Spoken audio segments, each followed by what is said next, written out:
అన్ని దోపిడీ చేస్తున్నారో కూడా మనం గుర్తించాలి. పోలవరం ప్రాజెక్ట్ అనేది అనేక రకాలైన సాంకేతిక సమస్యలు ఉన్నాయి. ఆ సాంకేతిక సమస్యలను పరిష్కరించకపోతే ఎన్ని సంవత్సరాలైనా ఎన్ని లక్షల కోట్లు బడ్జెట్ పెట్టినా పోలవరం ప్రాజెక్టు పూర్తి కాదు అని ఆ ప్రాజెక్టుకు సంబంధించిన నిపుణులు ఎంత చెప్పినా కాంట్రాక్టర్ల లబ్ధి కోసము, కాంట్రాక్టర్ల ద్వారా వచ్చే కమిషన్ల కోసము ప్రభుత్వంలో ఉన్న వాళ్ళు, అధికారంలో ఉన్న వాళ్ళు ఈ విషయాలన్నింటినీ కూడా పూర్తిగా మరుగున పెట్టి ప్రజల్ని, రైతుల్ని మభ్యపెట్టే కార్యక్రమం చేస్తున్నారు.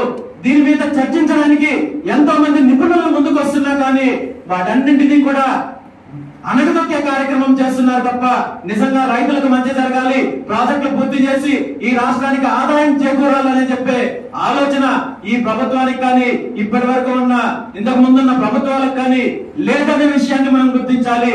అదేవిధంగా రాష్ట్రం విడిపోయి 10 సంవత్సరాలు కావస్తున్నా ఏదైతే రాష్ట్ర పునర్విభజనకు సంబంధించిన చట్టంలో ఉన్న అనేక అంశాలు ఇప్పటికి కూడా పెండింగ్ లోనే ఉన్నాయనే విషయాన్ని కూడా మనం గుర్తించాలి.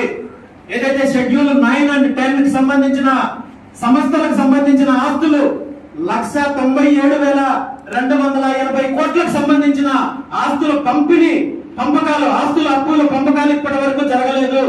ఇప్పటికి 2 ప్రభుత్వాలు మారాయి. గత ప్రభుత్వంలో తెలంగాణ ప్రభుత్వం ఉన్న కేసీఆర్ గారు కావచ్చు, జగన్మోహన్ రెడ్డి గారు కావచ్చు, ఇద్దరు సన్నిహితంగా ఉన్నారు. అదేవిధంగా ఇప్పుడున్న ఎవరైతే చంద్రబాబు నాయుడు గారు కావచ్చు, అదేవిధంగా అక్కడ ముఖ్యమంత్రిగా ఉన్న రేవంత్ రెడ్డి గారు కావచ్చు, మీరు వాళ్ళు ఇస్తారా, ఎప్పుడు ఇస్తారా పక్కన పెడితే ఆ అంశాన్ని కనీసము మాట్లాడలేని పరిస్థితుల్లో ఉన్నారంటే మరి నిజంగా మీరు వ్యవస్థని బలోపేతం చేసే దిశగా కృషి చేస్తున్నారని ఏ విధంగా మనం నమ్మాలనే విషయాన్ని కూడా నేను ఈరోజు ప్రశ్నిస్తున్నాను. అదేవిధంగా ఇదే విద్యుత్ శాఖలో గత జగన్మోహన్ రెడ్డి గారి ప్రభుత్వంలో అతని తమ్ముడు అవినాష్ రెడ్డి గారికి సంబంధించిన కంపెనీ ఏదైతే ఉందో షిరిడి సాయి ఎలక్ట్రికల్స్ కంపెనీ 1,000 కోట్ల రూపాయలు అవినీతి చేశారని చెప్పి ఇదే తెలుగుదేశం పార్టీకి సంబంధించిన అనుకూల పత్రికలు మొదటి పేజీల్లో రాసిన సమాచారాన్ని అనేక రకాలుగా తెలుగుదేశం పార్టీ పోరాటం చేసింది, తెలుగుదేశం నాయకులు పోరాటం చేశారు. మరి ఆ షిరిడి సాయి కంపెనీ పైన ఎటువంటి చర్యలు తీసుకున్నారు మీరు అనే విషయాన్ని కూడా ఈ రోజు ప్రభుత్వంలో ఉన్న పెద్దలను ప్రశ్నిస్తున్నాను. కనీసము ఆ అంశాన్ని కూడా లేవలెత్తలేని పరిస్థితుల్లో ఈ రోజు ప్రభుత్వం ఉంది. ఎందుకంటే గత ఎన్నికలకు ముందు ఇదే షిరిడి సాయి కంపెనీ ఎవరైతే తెలుగుదేశం పార్టీకి సంబంధించిన నాయకులు, ఎవరైతే మీడియాకు సంబంధించిన అధినేతలు నేరుగా ఆరోపణలు చేసి 1,000 కోట్ల రూపాయలు దోపిడీ చేశారని చెప్పిన కంపెనీ నుండి తెలుగుదేశం పార్టీకి నేరుగా ఎలక్షన్ బాండ్ల రూపంలో 40 కోట్ల రూపాయలు వస్తే, అదేవిధంగా బ్లాక్ మనీ రూపంలో సుమారు 200 కోట్ల రూపాయలు చేతులు మారాయి. కాబట్టి ఆ కంపెనీ పేరెత్తే సాహసం చేయలేదని చెప్పి ఈ రోజు బహిరంగ రహస్యమైన విషయాన్ని కూడా నేను తెలియజేస్తున్నాను. ఈ విధంగా రాష్ట్రంలో జరుగుతున్న అవినీతిలో ఈ 2 పార్టీలు కూడా రహస్య భాగస్వామ్యం ఉంది. అధికారంలో ఉన్నప్పుడు సంపాదించుకుంటున్నారు, అధికారం పోయిన తర్వాత పంపకాలు చేపడుతున్నారు, విదేశాలకు తరలిస్తున్నారు, విదేశాల్లో పెట్టుబడులు పెడుతున్నారు తప్ప రాష్ట్ర అభివృద్ధి కోసం గాని, రైతుల కోసం గాని, ఇక్కడ పారిశ్రామిక అభివృద్ధి చేయాలి, పారిశ్రామిక విధానాన్ని తీసుకురావాలి, బడుగు బలహీన వర్గాలకు మంచి చేయాలి, విదేశీ విద్యను అందించాలి, ఇలాంటి ఆలోచనలు ఏ ఒక్కరూ చేయడం లేదు. వీటన్నింటిలో మార్పు రావాలంటే, ఈ రాష్ట్రం అభివృద్ధి చెందాలంటే ఖచ్చితంగా రాజకీయంగా మార్పు వచ్చినప్పుడే అది జరుగుతుంది. కాబట్టి ఈ రోజు బీసీవై పార్టీ ఆవిర్భవించింది.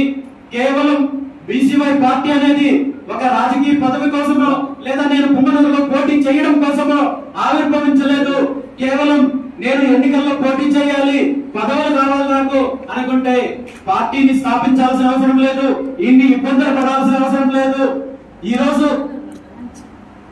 బీసీవై పార్టీ ఎవరు ఎన్ని అనుకున్నా, ఎవరు ఎన్ని ఇబ్బందులకు గురి చేసినా ఖచ్చితంగా రాబోయే రోజుల్లో రాష్ట్ర ప్రజల తరఫున పోరాడుతుందనే విషయాన్ని నేను ఈ సందర్భంగా తెలియజేస్తూ, పార్టీకి సంబంధించిన నిర్మాణం పైన అదేవిధంగా ఏవైతే లోపాలు ఉన్నాయో, ఏదైతే పార్టీకి సంబంధించిన అంశాలకు సంబంధించి ఇప్పటి వరకు పెద్దలందరూ మాట్లాడారో వాటన్నింటినీ సరిదిద్దుకొని రాబోయే రోజుల్లో బలంగా పార్టీని ప్రజల్లోకి తీసుకెళ్లే కార్యక్రమం చేస్తామని కూడా ఈ సందర్భంగా తెలియజేస్తూ, పార్టీకి కావాల్సిన వనరులకు సంబంధించి కావచ్చు, పార్టీకి సంబంధించిన కార్యక్రమాలు చేయడానికి కావచ్చు, ఈరోజు ఆర్థికంగా కావచ్చు, మిగిలిన అన్ని అంశాల్లో పార్టీకి బలం ఉన్నప్పుడే పార్టీని ప్రజల్లో తీసుకెళ్లడానికి కానీ పార్టీ చేసే ఉద్యమాలకు కానీ అవకాశం ఉంటుంది. కాబట్టి ఆ దిశగా కూడా అన్ని రకాలుగా ప్రతి ఒక్కరూ కూడా సహకరించాలని చెప్పి ఈ సందర్భంగా తెలియజేస్తూ, మరీ ముఖ్యంగా పార్టీకి సంబంధించి ఈరోజు రాబోయే రోజుల్లో మనం చేసే కార్యక్రమాల్లో ముఖ్యమైనది జాతీయ స్థాయిలో ఒక ఉద్యమం మొదలవబోతోంది. అదేంటంటే క్యాస్ట్ సెన్సస్ అనే అంశం పైన, అదేవిధంగా మండల్ కమిషన్ ఇంప్లిమెంట్ చేయాలనే అంశం మీద, ఈ రెండింటి మీద కూడా చాలా పెద్ద ఎత్తున జాతీయ స్థాయిలో ఉద్యమం మొదలవబోతోంది. ఎందుకంటే కులగణన చేయకుండా, ఏదైతే ఫైనాన్షియల్ సర్వే ఉందో సర్వే చేయకుండా ఏ ఒక్క పథకము ఏ ఒక్క వర్గానికి ఏ ఒక్కరికి న్యాయం జరగదు. కాబట్టి ఎలాంటి అభివృద్ధి చేయాలన్నా బేసిక్ గా కావాల్సింది క్యాస్ట్ సెన్సస్. కాబట్టి ఈ అంశం మీద అనేక రకాలుగా ఇప్పటికే ఎన్నో ఆర్గనైజేషన్స్ పోరాటం చేస్తున్నాయి. రాబోయే రోజుల్లో ఆ పోరాటం జాతీయ స్థాయిలో ఇంకా ఉధృతంగా కూడా ముందుకెళ్తుందని చెప్పి తెలియజేస్తున్నాను. దీనికి సంబంధించి రేపు మధ్యాహ్నం 2 గంటల నుండి 8 గంటల వరకు ఢిల్లీలో కాన్స్టిట్యూషనల్ క్లబ్ ఆఫ్ ఇండియాలో అన్ని పార్టీలకు సంబంధించిన జాతీయ స్థాయిలో ప్రాంతీయ పార్టీలు కావచ్చు, జాతీయ పార్టీలకు సంబంధించిన సుమారు 50 నుండి 60 మంది ఎంపీలతో ఒక పెద్ద కార్యక్రమం జరగబోతోంది. ఒక వర్క్ షాప్ జరగబోతోంది.